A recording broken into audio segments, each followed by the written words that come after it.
जून तिमाही महंगाई के साथ ही ब्याज दरों में बढ़ोतरी की बुरी खबरों को लाया, लेकिन इन ब्रेकर्स के बावजूद भी रियल एस्टेट सेक्टर की रफ्तार बीती तिमाही में जरा भी कम नहीं हुई। इस दौरान घरों की बिक्री बढ़ने के साथ साथ दाम भी बढ़ गए, लेकिन ग्राहकों के सेंटिमेंट्स इस सबसे बेअसर रहे।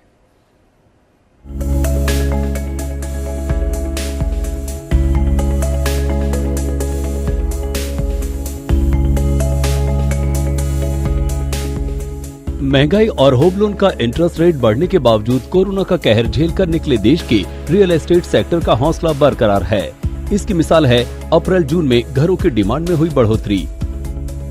एक रिपोर्ट के मुताबिक देश के 7 बड़े शहरों में 2022-23 की पहली तिमाही में करीब 85,000 मकान बिके।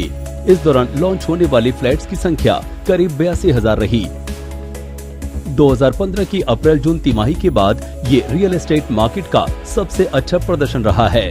इन आंकड़ों का अगर कोरोना की दूसरी लहर के साय से गुजरी 2021 की अप्रैल जून तिमाही से मुकाबला किया जाए तो इस बार घरों की बिक्री 246% और लॉन्चिंग 127% बढ़ी है।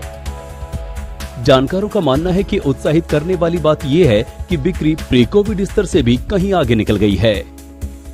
Sales and ready to move से अंडर कंस्ट्रक्शन की तरफ शिफ्ट हो गया है। डेवलपर्स द्वारा नई नई डिफरेंट स्कीम्स लाई जा रही हैं, अट्रैक्टिव जो होम बायर्स को अट्रैक्ट कर रही हैं। फिर डिफरेंट पेमेंट प्लान्स है, न्यू कंस्ट्रक्शन टेक्नोलॉजी है, गुड एमिनिटीज है, इंफ्रास्ट्रक्चर डेवलपमेंट है। इसी कारण से सेल्स ड्राइव हुई है और चूंकि रेरा के आने से कॉन्फिडेंस भी अब बढ़ गया है, काफी अच्छे जजमेंट्स भी पिछले कुछ दिनों में आए हैं, तो लोगों का जो ट्रेंड है अब वो अंडर कंस्ट्रक्शन प्रॉपर्टी में भी कॉन्फिडेंस है लोगों को कि हाँ हमें घर मिल जाएगा। अगर आप जून क्वार्टर की बात करते हैं, ऑलमोस्ट 200 से 250% का इंक्रीमेंटल है सेल्स का पिछले 7 साल की सेल्स का। तो सबसे बड़ा रीजन तो एक तो यह है कि अल्टीमेटली पिछले 5 साल में कोई भी नए प्रोजेक्ट लॉन्च नहीं हुए हैं और पिछले दो साल के कोविड से लोगों ने सीख लिया है कि आज जो 2 BHK में रहता था वो आज चाहता है कि मैं 3 BHK का अपार्टमेंट लूं। सबको अपने बड़े बड़े घरों में रहने की आदत हो चुकी है। लेकिन इन आंकड़ों से एक दिलचस्प बात और सामने आई है कि अब अफोर्डेबल हाउसिंग का मार्केट सुस्त होता जा रहा है। मध्य आकार के फ्लैट्स और प्रीमियम सेगमेंट यानी 40 लाख से 1.5 करोड़ रुपए तक के घरों की बिक्री का हिस्सा कुल बिक्री में 62% रहा है, जबकि अफोर्डेबल घरों की हिस्सेदारी कुल बिक्री में महज 20% रही है।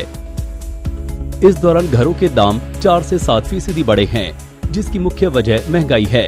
लेकिन घरों के दाम और EMI का बढ़ता बोझ भी ग्राहकों के सेंटिमेंट्स के सामने कमजोर पड़ गया है।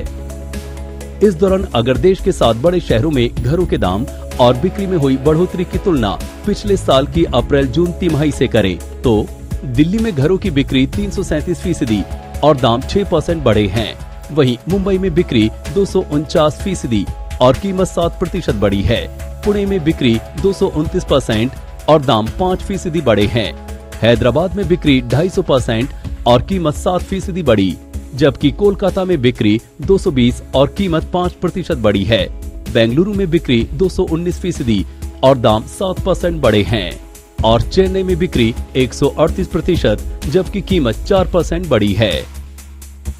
हालांकि इस बीच रियल जून तिमाही के लिए नाइट फ्रैंक नारेडको का रियल एस्टेट सेंटिमेंट इंडेक्स 68 से घटकर 62 पर आ गया है। लेकिन राहत की बात यह है कि मौजूदा और फ्यूचर सेंटिमेंट स्कोर अभी भी पॉजिटिव जोन में है। आदित्य के राणा, आज तक। सेल्फ गोल करने में माहिर कांग्रेस ने गुजरात में विपक्ष को हमला करने का एक और मौका दे दिया। गुजरात कांग्रेस के कार्यकारी अध्यक्ष जगदीश ठाकुर के एक बयान पर बवाल मच गया। ठाकुर के बयान से भड़के विश्व हिंदू परिषद के कार्यकर्ताओं ने कांग्रेस दफ्तर पर हमला बोल दिया। कांग्रेस ऑफिस पर हज हाउस लिख दिया।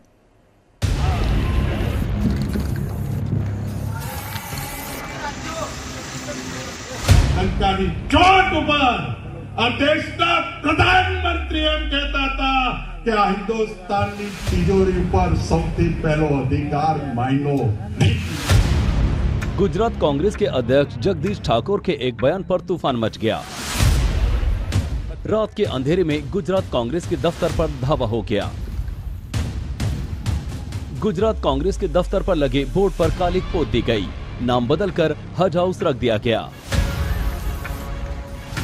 आखिर ये सब क्यों हुआ, ये जानने के लिए सबसे पहले आप गुजरात कांग्रेस के अध्यक्ष जगदीश ठाकुर का ये बयान सुनिए।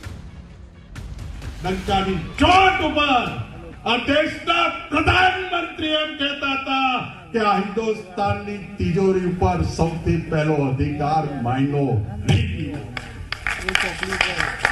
આ દેશનો કોંગ્રેસનો પ્રધાનમંત્રી ડંકાની ચોટ પર બોલતો એ જ બોલવાથી કેટલું નુકસાન થયું એ પણ કોંગ્રેસને ખબર છે। जगदीश ठाकुर का ये बयान हिंदू संगठन को तिलमिला गया। विश्व हिंदू परिषद इस बयान पर आग बबूला हो गया। वीएचपी की एक टुकड़ी रात के अंधेरे में कांग्रेस दफ्तर पहुंची और वहां जमकर बवाल मचा दिया। कांग्रेस के नाम को काटकर हज हाउस लिख डाला। सुबह जब आज तक संवाददाता गोपी मनियार मौके पर पहुंची तो दीवारें साफ हो चुकी थी।